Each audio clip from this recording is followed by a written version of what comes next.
right, so moving on up the body, we're heading hard towards the shoulders. Now, there's a little bit in the terminology here. When I talk about shoulders, I'm referring to this.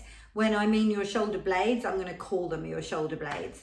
So we're just going to look at some of the motions that interlink here and give you something to play with. So can you take your shoulders all the way up towards your ears and drop them all the way down? And as you take the whole shoulder girdle up and drop it down, on the back of your body, ideally, shoulder blades should also be going for a ride.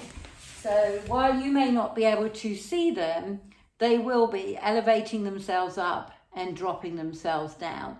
My shoulder blades are not that clearly defined, and I couldn't reach around to put the yellow dots on. I apologize for that.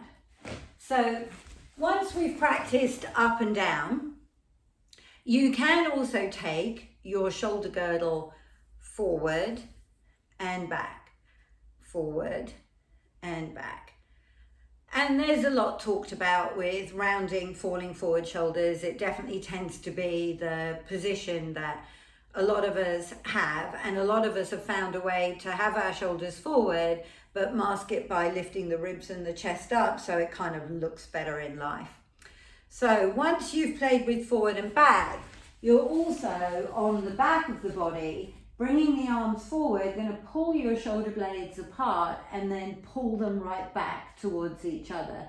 And both ranges of motion are equally as important. When you pull the shoulders forward, are you able to do this range of motion without having to do this range of motion? And then can you pull right back and think of bringing the shoulder blades to squeeze each other? Once you've practiced up and down, backward and forward, it's good to play with one going up, one going down, and see how this shoulder moves independent of the other one. And then play with that shoulder blade forward, that shoulder blade back, because you may have one that's playing a whole orchestra of sound in there, and then let that release, and then do the same thing on the other side. Let that shoulder go up, let it drop down. And then if you take the arm forward, let the shoulder blade go forward, let the shoulder blade go back, and notice how one compares to the other. And then can you play with taking the shoulders up, taking them forward, really forward, pulling them all the way down and squeezing them back in together. So there's an up, forward, down, back, up, forward, down, back.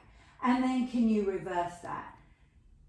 I like to do it with my arms down by my side, because I feel like if I hold the arms out front, I kind of cloud the issue a bit.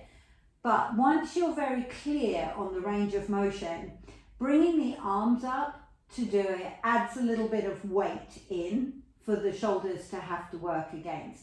So that's a good additional movement to add on. When you bring the arms out front, now you have something to watch. So if the shoulders are not working evenly, you'll see how the arms, like you'll maybe see one arm part company compared to the other arm.